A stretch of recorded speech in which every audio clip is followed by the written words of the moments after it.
Lanjutkan pembicaraan kita terkait agama-agama yang diakui dalam negara Pancasila. Oke, masih dalam kitab ini juga wacana tentang ahli kitab di Indonesia ya. Apa itu ahli kitab? Siapa itu ahli kitab? Hah? Siapa itu ahli kitab? Yahudi dan Nasrani. Ya. Islam telah mengidentifikasikan ya kelompok ahli kitab itu ya Yahudi dan Nasrani. Maka tidaklah heran kalau Islam memberikan respon terhadap eksistensi agama-agama yang telah terlebih dahulu ada. Dalam konteks ini Nabi Muhammad menyatakan bahwa Islam merupakan kontinuitas dari agama-agama sebelumnya, bahwa dirinya hanyalah seorang Rasul, jadi antara Rasul Allah yang diutus ke dunia ini. Dengan demikian dapat dikatakan bahwa konsep Islam tentang Alkitab merupakan suatu respon terhadap realitas keragaman yang plural di satu pihak dan peneguhan identitas teologi agama Islam di pihak lain. Ya. Bagaimana dengan konteks di Indonesia? Ahli kitab di negara Pancasila. Wacana tentang kitab Indonesia secara politik secara sangat erat hubungannya dengan hakikat negara kita yang memilih jalan tengah atau abu-abu antara apa? Negara sekuler dan negara Islam. Ya. Pasal 29 ayat 1 Undang-Undang 1945 tentang agama, negara kita berdasarkan ketuhanan yang Maha Esa, yaitu sila pertama dari Pancasila. Sejarah mencatat ya, sila pertama merupakan kompromi antara golongan Islam yang mencantumkan kewajiban menjalankan syariat Islam bagi kaum muslim oleh negara dan golongan nasionalis yang menginginkan negara sekuler yang netral terhadap agama. Rumusan ketuhanan yang Maha Esa tampak mengindikasikan bahwa negara ini kurang lebih berwatak religius, tapi tidak secara khusus berwatak Islami. Kompromi ini kemudian diwujudkan secara kelembagaan dengan didirikannya Departemen Agama tahun 1946. Suatu lembaga yang memang terutama melayani kepentingan Islam tapi juga menyediakan beberapa direktorat untuk agama-agama lain. Maka kalau kalian main ke Kementerian Pusat, Kementerian Agama Pusat, itu ada direktoratnya ya. Agama Hindu, Buddha, Konghucu ya. Kemudian di provinsi juga ada. Oke. Salah satu masalah krusial dari penafsiran terhadap sila ketuhanan yang Maha Esa adalah jawaban terhadap dua pertanyaan berikut. Apakah atas dasar sila ini rakyat Indonesia harus percaya kepada Tuhan dan memeluk satu agama? Pertanyaan kedua, apakah negara menentukan agama-agama yang diakui? Dalam masa dua dekade setelah kemerdekaan, jawaban terhadap dua pertanyaan ini cenderung remang-remang. Hal ini terutama karena kekuatan yang politik yang ada masih saling tarik-menarik pada saat itu. Kenapa? Karena adanya komunisme atau tepatnya PKI yang secara ideologis menolak agama dan Tuhan, ateis ya. Berkembang sangat pesat sebagai kekuatan politik resmi di Indonesia. Sementara itu Departemen Agama juga terus eksis dengan dukungan kekuatan yang diberikan oleh partai-partai dan ormas Islam. Di kalangan tokoh Islam sendiri terdapat perbedaan pendapat apakah orang yang tidak percaya kepada Tuhan bisa diakomodir oleh sila ketuhanan yang Maha Esa atau tidak. Bagi tokoh Muslim terkemuka ya, Abu Hanifah, paham ateis jelas bertentangan dengan sila pertama Pancasila yaitu ketuhanan yang Maha Esa. Tetapi Agus Salim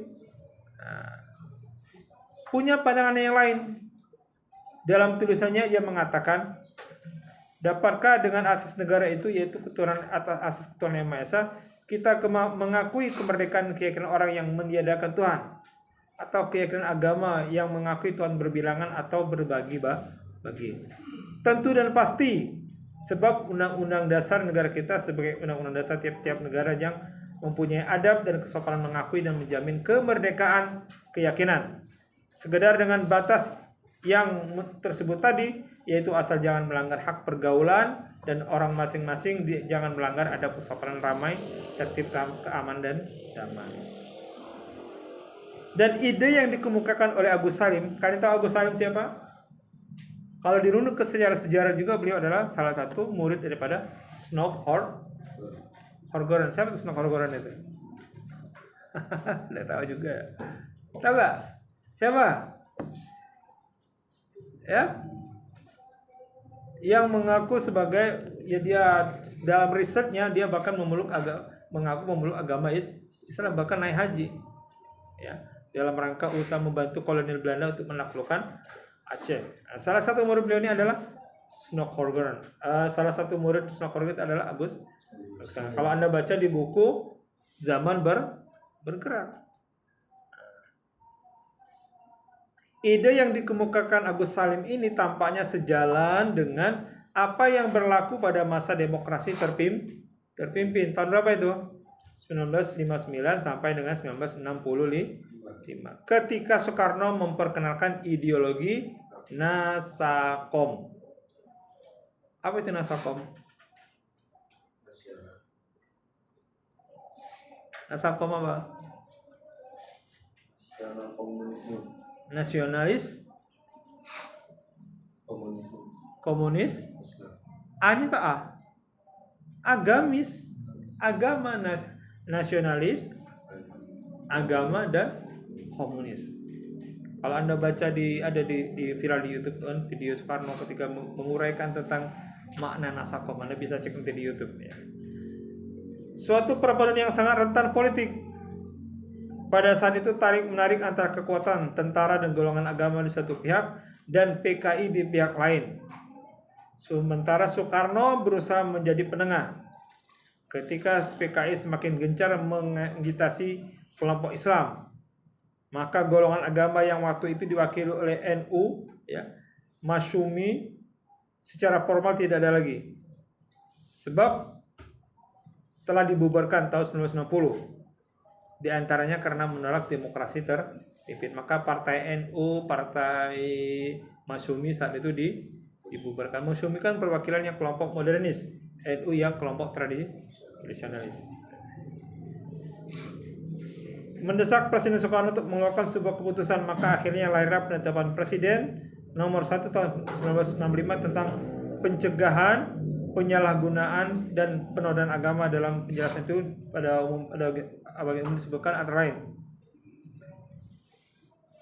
sebagai dasar pertama, ketuhanan yang Maha Esa bukan saja meletakkan dasar moral di atas negara dan pemerintah, tapi juga memastikan adanya kesatuan sosial yang berasas keagamaan.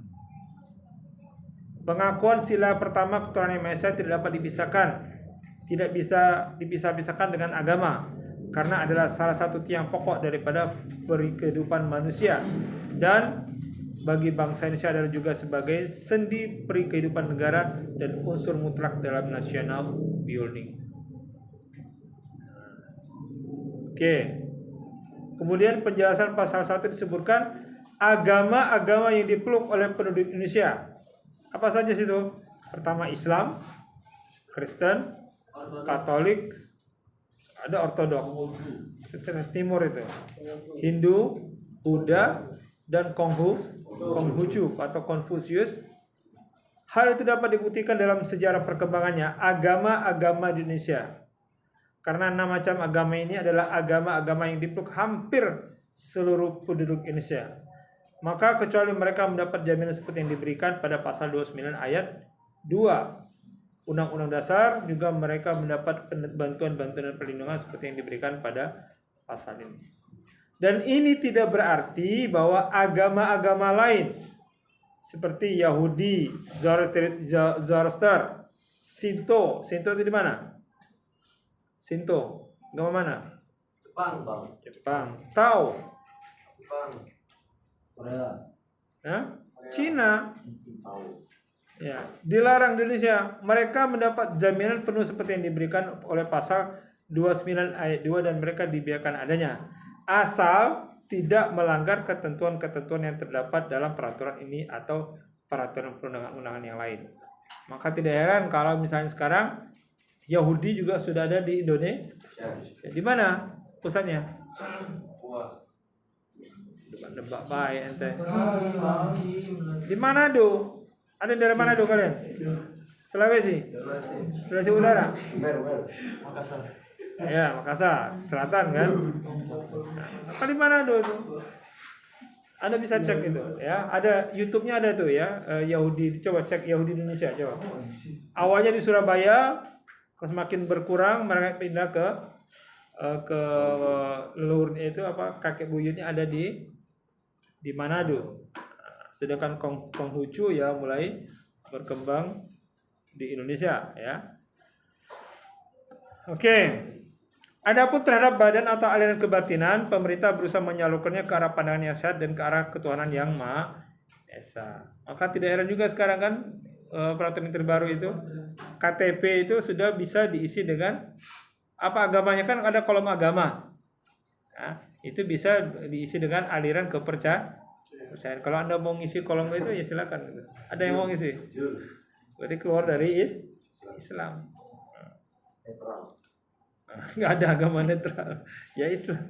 Ya. Penjelasan PP yang dikutip di atas jelas menegaskan akan watak keagamaan dari negara Indonesia dan menyebutkan bahwa 6 agama yang mendapat bantuan dan perlindungan dari pemerintah, artinya mereka adalah agama-agama yang diakui oleh negara. Menariknya, penjelasan PP di atas menegaskan bahwa meskipun ada 6 agama yang mendapat bantuan dan perlindungan dari pemerintah, agama-agama lain tidak dilarang berkembang di Indonesia.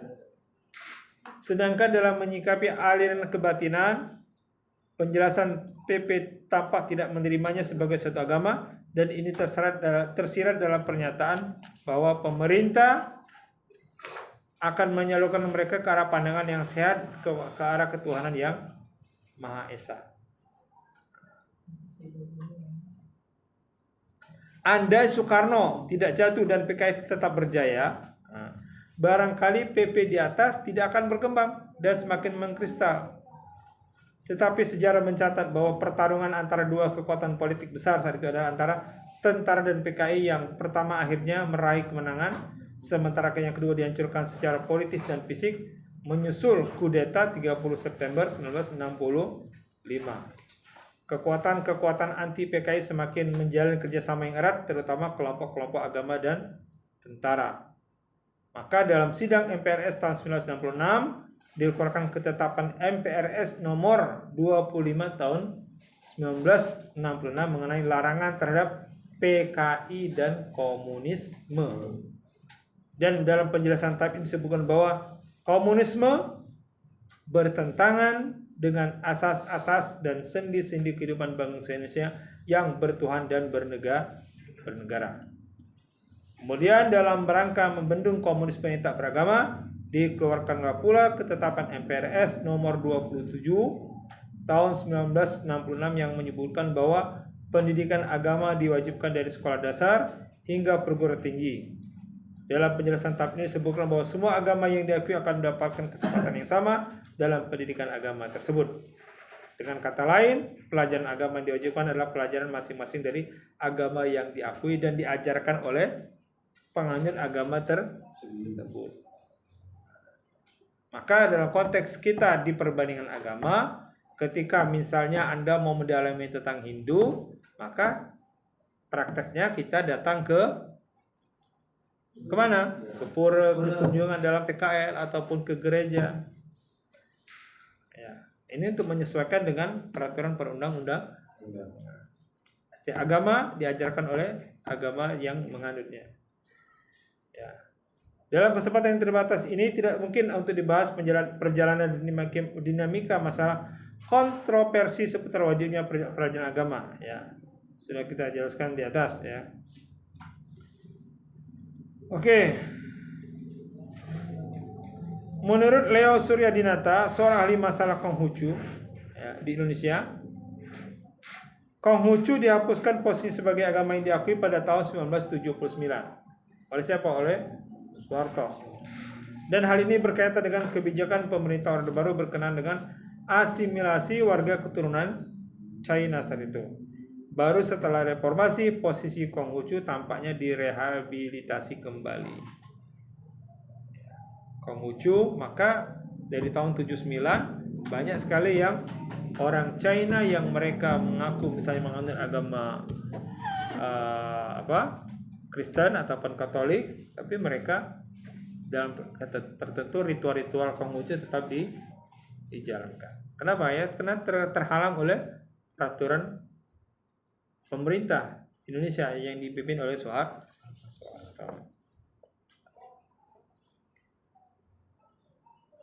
Nah, pada tahun 1978 terjadi perdebatan sengit antara partai pemerintah Golkar, Partai Islam, P3 mengenai usul agar aliran kepercayaan diakui sebagai agama resmi.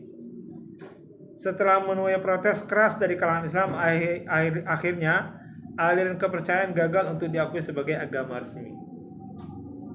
Hal itu ditegaskan dalam TAP MPR nomor 4 tahun 1978 tentang GBHN dan kemudian disebutkan pula dalam Instruksi Menteri Agama tahun nomor 4 tahun 1978 yang menegaskan bahwa karena aliran kepercayaan terhadap bukan agama maka dia tidak masukkan ke dalam program pembangunan bidang agama.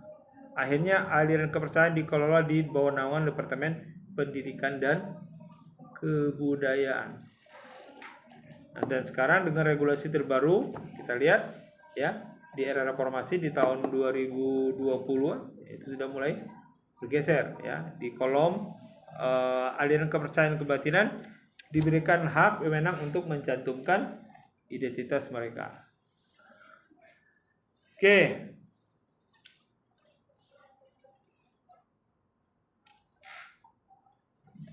Ya, salah satu perkembangan sosial politik keagamaan yang mencolok di awal tahun-tahun awal Orde Baru adalah banyaknya orang yang masuk agama resmi. Tindakan ini dilakukan terutama oleh masyarakat yang takut sekali kalau dirinya dituduh sebagai seorang PKI. Gara-gara tidak memeluk salah satu agama resmi. Mengingat begitu banyaknya pembunuhan yang dilakukan terhadap orang-orang PKI. Maka ya, tidak heran kalau orang sangat takut kalau diidentikan dengan partai itu. Oke. Meskipun semua agama resmi pada waktu menerima banyak penganut baru, tampaknya gaung banyaknya orang masuk Kristen telah membuat tokoh-tokoh Muslim jadi takut. Apalagi berita-berita luar negeri menyebutkan dana ribuan dolar yang dikirim dari Barat ke Indonesia untuk kegiatan misi. Sementara kondisi ekonomi mayoritas kaum Muslim di negeri ini sangat buruk ketika itu, lebih-lebih kelompok-kelompok Islam merasa kecewa dengan tentara yang pada mulanya bersekutu dengan mereka ketika melawan PKI, tapi ketika yang terakhir tumbang, tentara tidak mengakomodir aspirasi partai politik Islam. Maka dalam situasi seperti di atas terjadilah ketegangan antara Islam dan Kristen. Dalam berbagai kasus malah terjadi pengerusakan gereja dan sekolah-sekolah Kristen oleh kaum Muslim.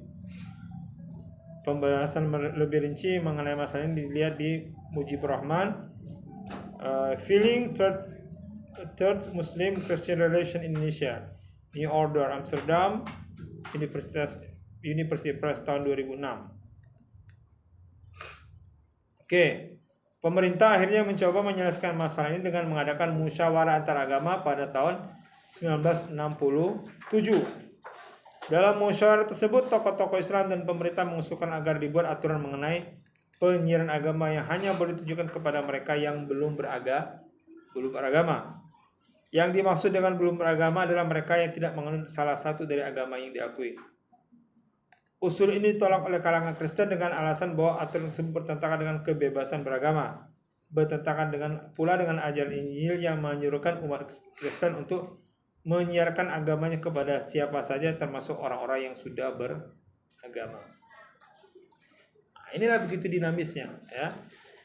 Dalam perdebatan ini Nasir mengatakan bahwa dalam Islam ada kode etik dalam berdakwah, ya, yaitu agama tidak boleh dipaksakan dan bahwa dakwah harus disampaikan dengan kebijaksanaan atau hikmah, dengan didikan yang baik-baik atau mau'izah hasanah, dan dengan bertukar pikiran atau dengan cara yang baik, mujadalah billati hiya ahsan. Nah, kemudian Nasir mengatakan Sesuai dengan kode etik itu pula, maka kami umat Islam tidak menganggap umat Malaysia sebagai orang heathen atau orang animis yang masih belum beragama. Umat Masehi bagi kami adalah apa yang mempunyai kedudukan yang khusus dalam penilaian kami terhadap Alkitab. Kami umat Islam diperintahkan untuk menyerukan, aku diperintah supaya beraku adil terhadapmu. Allah adalah Tuhan kami dan Tuhanmu juga, bagi kami agama kami dan bagi kamu adalah amalan kamu. Tiadalah tempat sengketa antara kita Allah yang akan menghimpun kita semua, dan kepadanya kita akan sama-sama kembali. Surat Al-Quran, surat Asy-Syura ayat 15. Syuara, Asy-Syura. Ini masih pakai ejaan lama, jadi agak susah bacanya nih. Oke. Kami menyeru kepada saudara-saudara kami Alkitab, mari kita sama-sama kembali kepada titik pertemuan antara kami dan saudara ini, supaya tidak menyembah selain daripada Allah dan supaya tidak mendakwakan antara satu sama lain. Dengan seruan ini kami kepada saudara kitab, dan sekiranya pun sering tidak diterima, maka bagi kami sama sekali tidak menutup pintu untuk sama-sama hidup berdampingan secara damai antara kaum muslimin dan saudara-saudara Alkitab. Dalam keadaan demikian juga kami harapkan dari saudara saya beragama saya ialah supaya saudara-saudara menyaksikan dan menyadari benar bahwa kami adalah umat muslim, ya. Isyhadu bi annana muslimun, yakni ketahuilah kiranya bahwa kami ini adalah golongan agama Islam. Kami adalah orang-orang yang mempunyai sibghah, mempunyai identitas sendiri. Oleh karena itu jangan identitas kami ini saudara langgar. Jangan saudara jadikan kami sebagai sasaran bagi pengkristenan. Ya. Jangan saudara-saudara kami jadikan sebagai sasaran bagi pengkristenan. Hanya itu yang kami harapkan dari saudara kita sewarga negara yang beragama Kristen. Maka gerakan penolakan perlawanan terhadap misi misionaris itu sampai sekarang pun terus berlanjut. Nah, kenapa? Karena kita dua agama ini, Islam dan Kristen dan Katolik, sama-sama memiliki misi sama. Dalam bahasa kita adalah dakwah, dalam bahasa mereka adalah misi. Sama-sama untuk ada kewajiban untuk mengajak atau menyembah kepada Allah. Tapi tentunya dengan jalan yang diridhoi oleh Allah Subhanahu wa taala, yaitu Islam bagi kita. Dalam pernyataan Nasir yang dikutip panjang di atas, sekurang-kurangnya ia tampak ingin menegaskan dua hal. Pertama, bahwa kaum muslim secara ideologis mendudukan orang Kristen sebagai ahlul kitab, suatu kedudukan yang lebih tinggi dari kaum animis. Dan dalam menghadapi orang-orang Kristen, kaum muslim dianjurkan untuk mengajak mereka kembali kepada ajaran tauhid yang murni, berupa keyakinan akan keesaan Tuhan tanpa sekutu apapun. Yang kedua, Nasir menegaskan bahwa jika ajakan tersebut ditolak, maka yang diminta kaum muslim adalah agar kaum muslim tidak mengganggu identitas keislaman mereka. Kenapa? Karena Kristen juga menyerang dengan menyebarkan misinya ke daerah-daerah pelosok yang kita kenal dulunya dengan bantuan Indomie, gula, ya, bantuan sembako. Kenapa? Karena ekonomi saat umat Islam sangat rendah, sampai sekarang pun seperti itu gitu. Ya, perbedaan antara Alkitab dan kaum animis yang disebutkan Nasir di atas tampaknya terkait dengan dukungannya terhadap usul pemerintah mengenai tidak boleh menyiarkan agama kepada yang sudah beragama. Dalam musyawarah itu, pengakuan terhadap orang-orang Kristen sebagai Alkitab di sini boleh sejajar dengan kebijakan pemerintah mengenai agama-agama yang diakui. Tetapi karena pernyataan eksplisit Nasir bahwa hanya tertuju kepada agama Kristen, maka sulit bagi kita untuk menilai bahwa ia menganggap agama yang diakui lainnya, Buddha, Hindu, dan Konghucu sebagai ahlul kitab. Kita menganggap Buddha dan Konghucu ini bukan ahlul kitab, ya. Oke.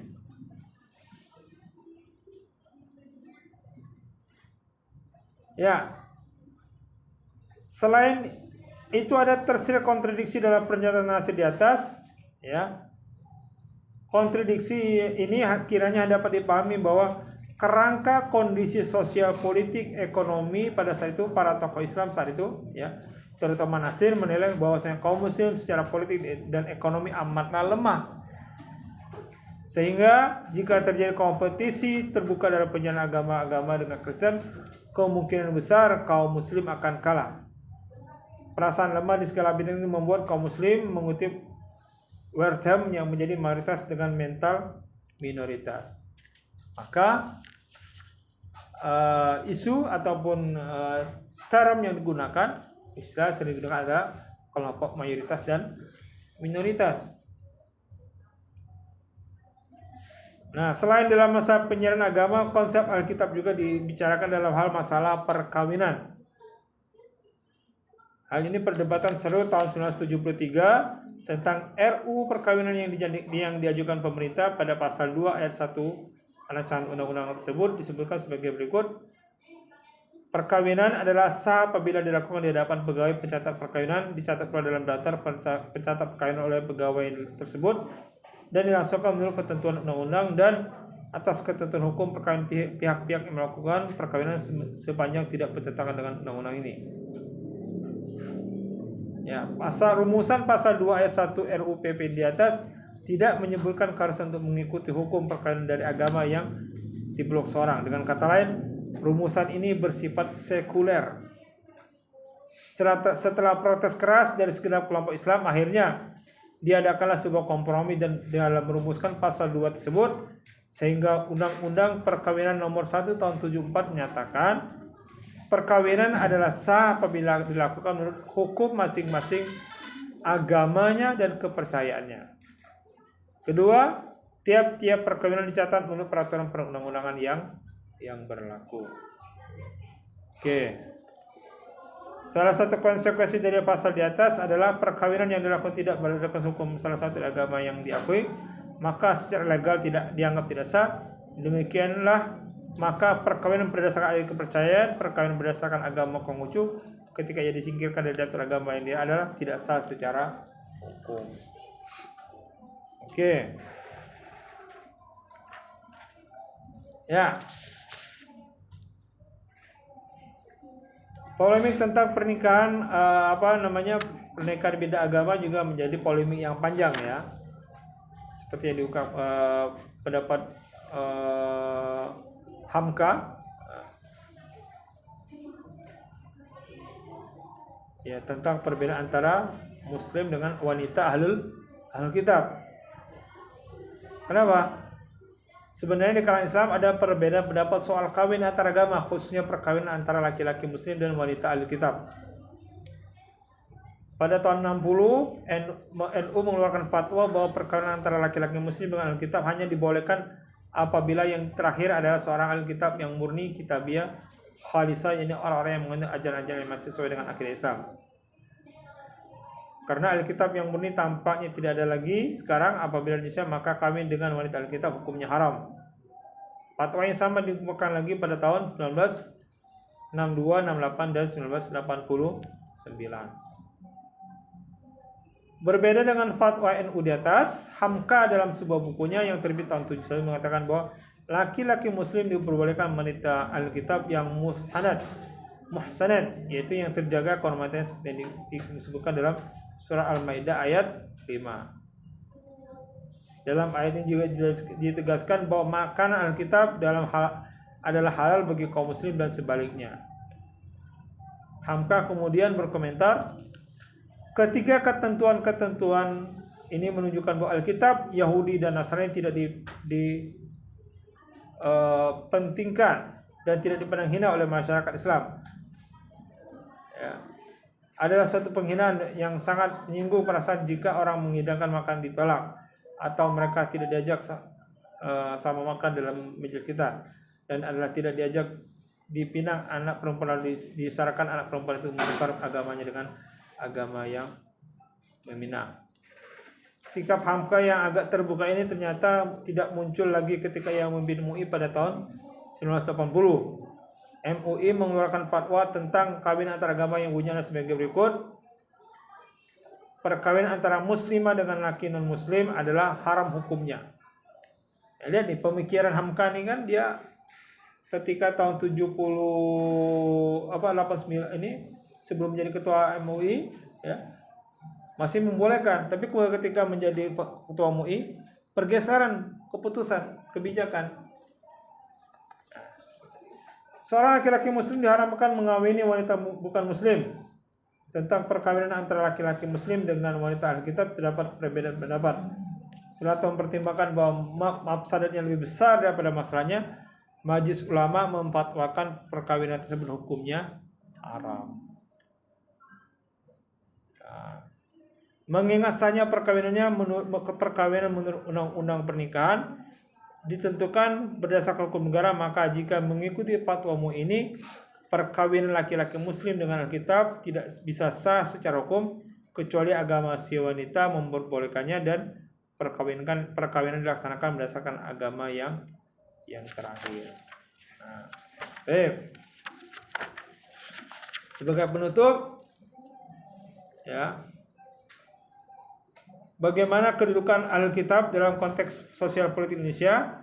Dasar utama dari masalah ini adalah kompromi para pendiri bangsa ini yang telah menetapkan bahwa Indonesia bukan negara sekuler, bukan pula negara agama, melainkan negara Pancasila yang percaya kepada Tuhan Yang Maha Esa. Dari sinilah kemudian berkembang menjadi kebijakan mengenai agama-agama yang diakui, yaitu agama-agama yang mendapatkan perlindungan dan bantuan dari pemerintah. Agama-agama yang diakui tersebut mendapatkan fasilitas di Departemen Agama atau Kementerian Agama. Dan masing-masing agama ditetapkan sebagai pelajaran wajib bagi penganutnya di tingkat sekolah dasar hingga perguruan tinggi. Adanya kebijakan agama yang diakui ini kemudian menimbulkan masalah, antara lain ketika kaum muslim menuntut agar kegiatan misi tidak dibolehkan ditujukan kepada penganut salah satu agama yang diakui. Dalam ini konsep Alkitab dipakai untuk menunjukkan bahwa Islam mendudukan orang Kristen lebih tinggi daripada kaum animis. Masalah lainnya muncul dalam berkaitan dengan kawin antar agama. Meskipun ada pendapat bahwa laki-laki muslim boleh kawin dengan wanita ahlul Alkitab, para ulama kemudian justru melarang perkawinan tersebut karena alasan menghindari mudarat yang lebih besar daripada manfaat. Melihat adanya kebutuhan di atas, para pemikir muslim Indonesia mencoba untuk memperluas konsep Alkitab, merangkul semua agama yang diakui oleh negara ini. Ini tampaknya bertujuan agar kaum muslim mendapatkan justifikasi ideologis untuk menerima kesetaraan posisi penganut agama lain di Indonesia, termasuk dalam masalah perkawinan antar agama. Di biologi ada upaya untuk menegaskan bahwa non-muslim Indonesia bukanlah warga negara kelas 2, melainkan setara dengan kaum muslim dengan dalam menghadapkan konsep fikih klasik maupun mengenai zimmi dan muahid. Di sisi lain, penolakan sebagai kaum muslim terhadap ide-ide kesetaraan itu juga cukup keras, dan untuk membuka diri kepada muslim tersebut kemudian dijustifikasi dengan teori-teori konspirasi ahlul kitab. Terlepas dari penolakan sebagian kaum muslim itu, upaya perluasan makna kitab oleh para pemikir muslim tersebut patut kita apresiasi meskipun mereka belum benar-benar memberikan jalan keluar. Perluasan konsep Alkitab hingga mencakup semua agama yang diakui masih menyisakan pertanyaan mengenai kedudukan agama dan kepercayaan yang tidak diakui itu. Barangkali untuk keluar dari masalahnya kita harus kembali ke hakikat negara kita yang bukan negara agama dan bukan negara sekuler.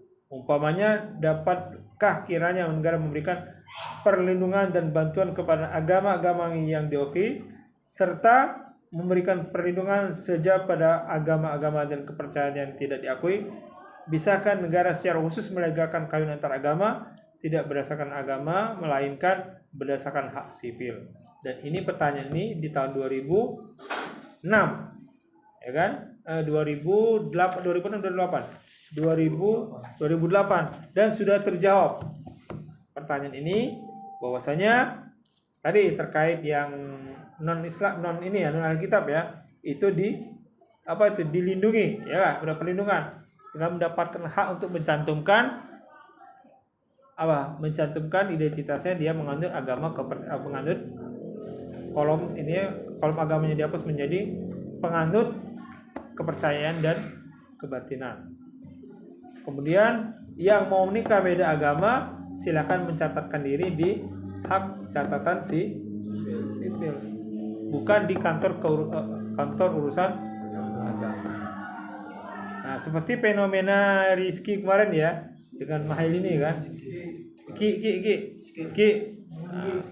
Ya, pas nikah dengan Mahailini kemarin kan. Nah, dalam tradisi Hindu ada namanya apa? Pamit ya, pamitan dari izin untuk melakukan pernikahan pindah agama. Nah, itu kan yang kita sayangkan, MUI cepat sekali memberikan respon begini tanpa mendalami dulu. Ini adalah sebuah tradisi ya, untuk pamitan dulu dari agama yang lama benar mengikuti agama si suami. Nah, jadi dalam hal ini apa kita merespon seperti ini? Ya, perlunya peran dari kawan-kawan studi agama-agama untuk menjelaskan, oh ini loh adanya tradisi di agama yang lain seperti ini. Kemudian ketika dia mau berpindah agama dia harus melalui proses seperti itu. Nah, inilah sebuah realitas sosial ya, keberagaman yang ada di Indonesia. Oke, sampai di sini. Ada yang mau menambahkan atau mengklarifikasi, dipersilakan.